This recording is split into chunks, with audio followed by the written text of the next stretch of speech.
నా ప్రాణానికి ప్రాణమైన తెలుగు ప్రేక్షక దేవుళ్ళందరికీ నమస్కారం. మొన్న రాబిన్హుడ్ ప్రీ రిలీజ్ ఈవెంట్లో అనుకోకుండా డేవిడ్ వార్నర్ మీద నా నోట్లోంచి ఒక మాట దొర్లింది.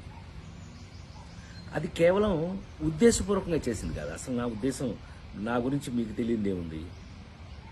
ఆ ఫంక్షన్కి వచ్చే ముందు మేమందరం కలిసి ఉన్నాం. ఎంత అల్లరి చేశాము అని అంటే గనక, నితిన్ని అతన్ని మీరంతా నాకు పిల్లలు లాంటి వాళ్ళు అన్న అంటే గట్టిగా వాటేసుకుని, నేను మెదకుండా ఉండకుండా, నువ్వు యాక్టింగ్ చేస్తున్నావు కదా, నువ్వు యాక్టింగ్లోకి రా, నీ సంగతి చెప్తానన్నా. అంటే అతను అన్నాడు, మీరు క్రికెట్లోకి రండి, మీ సంగతి చెప్తానన్నాడు.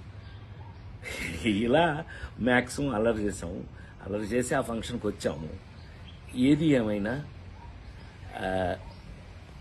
I love David Warner.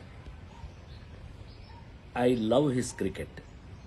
David Warner love our films, love our acting.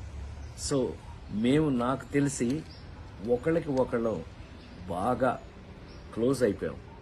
ఏది ఏమైనా ఈ జరిగిన సంఘటన మిమ్మల్ని ఏదైనా మనసు బాధ పెట్టున్నట్టయితే, ఎవరినైనా తెలియకుండా, నేను నిజంగా ఉద్దేశపూర్వకంగా అన్నది కాదు కాబట్టి, అయినా కూడా ఐ ఫీల్ వెరీ సారీ. నేను మీ అందరికీ సారీ చెప్తున్నాను. అలాంటిది ఇంకెప్పుడు జరగకుండా చూసుకుందాం మనం. కానీ 28వ తారీఖున రాబిన్హుడ్ సినిమా మాత్రం తప్పకుండా చూడండి, మా అందరి కోసం.